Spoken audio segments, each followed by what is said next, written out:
Welcome back to my animal education series. Today I'm here with Mindy at the Scovill Zoo. Hello. Hello. So who do we have here? This is Irwin, and Irwin is named after Steve Irwin. He's a hand-raised Kookaburra, and they are native to Australia. He's one of our program animals here at the zoo. He's very friendly, and he's used to being handled and pet, so we take him to schools and churches, and he does mobile zoos. And we also have another Kookaburra here at the zoo who's just on exhibit all the time, and that is Fred. Fred hangs out here in the aviary with the toucans, and he doesn't really go on programs like Irwin, so we kind of have an exhibit and a mobile zoo Kookaburra here. And obviously he's pretty well behaved. Yes, he likes to call sometimes, and he gets a little feisty if he's done being handled, but for the most part he'll hang out with you for a good 20-30 minutes and let kids pet him and get an up-close look at him. As they go through the zoo, we'll take him out into the middle of the zoo and let people pet him and look real close. So they're from Australia, but what kind of environments are they typically found in? I believe wooded areas. They like to have some cover.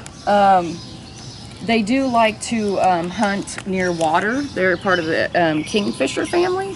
So they will catch fish, but they also like snakes and lizards and insects and mice.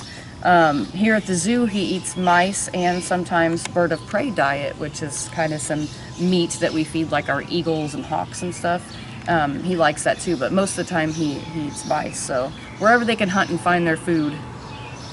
So one of the things many people know about Kookaburras is their very unique laughing call. Yes, he likes to do his call. We usually can't get him to do it on command, but he does it pretty often. A lot of times when he sees Fred, they'll do it. But yeah, it's pretty loud, and a lot of people think it sounds kind of like a laugh, and so they have the nickname the Laughing Kookaburra.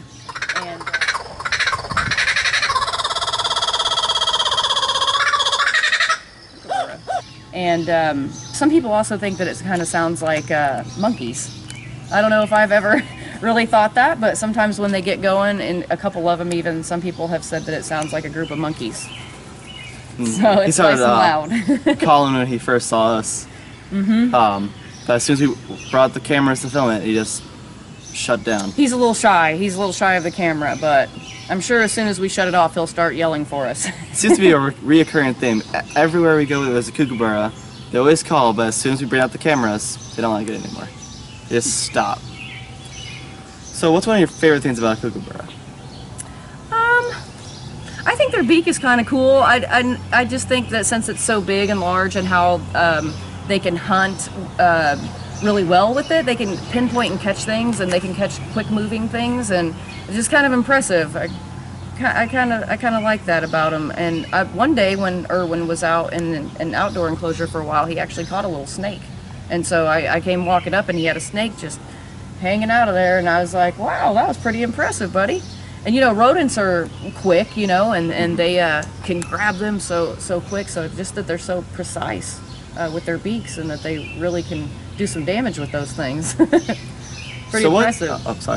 What enrichment is done with these Kookaburras? A lot of times here at the zoo they like mealworms, just because they'll eat little insects, and so we like to take like boxes or some sort of containers and put some like shredded paper or something in there and hide some mealworms, and he'll kind of tear it apart and find the bugs. And they also kind of do a thing where they smack their prey, so if they catch like a mouse or a lizard or something and it's not quite dead, or they're going to struggle trying to swallow it, they'll actually smack it really hard on the ground over and over. And so we can give him enrichment that he has to really fight to get and pull out, and then he'll smack it around. So that's kind of cool, because it gets him to do some naturalistic behaviors that he would do in the wild. And that's kind of our main focus with enrichment here, is we don't want to give the animals just a toy or a ball. We want to give them things that make them do things that they naturally do, so promote naturalistic behaviors.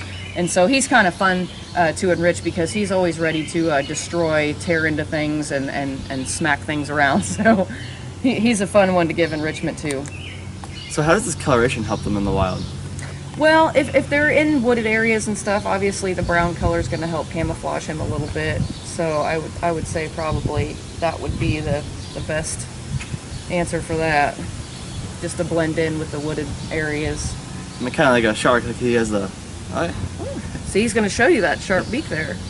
Hopefully he doesn't bite me. He has the brighter underside and then the darker up top. Yes, yes, very true. Kind of like the penguins, you know. The penguins and sharks and other larger birds of prey. True, very good point. He just keeps staring at me. Yeah. The entire walk down here is just staring at me the whole time too. And sometimes when they feel intimidated, which he's fine and calm now, but they'll stick this hair up, or the feathers up right here, and he'll kind of puff his body out and try to look larger and more intimidating. So it's kind of cool when he's when he sticks all of his feathers up there on the top of his head. He looks quite different.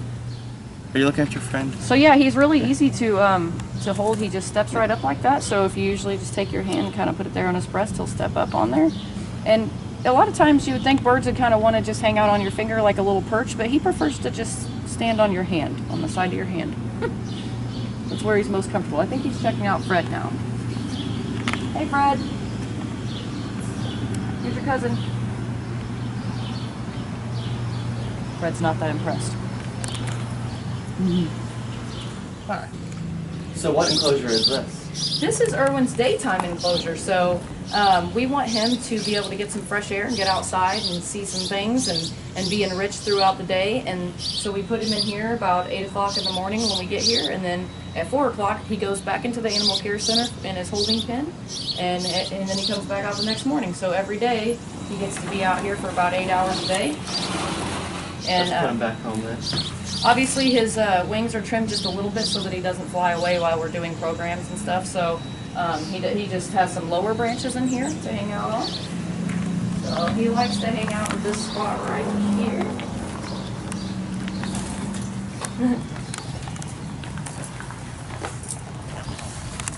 Come back for you at 4, Irwin.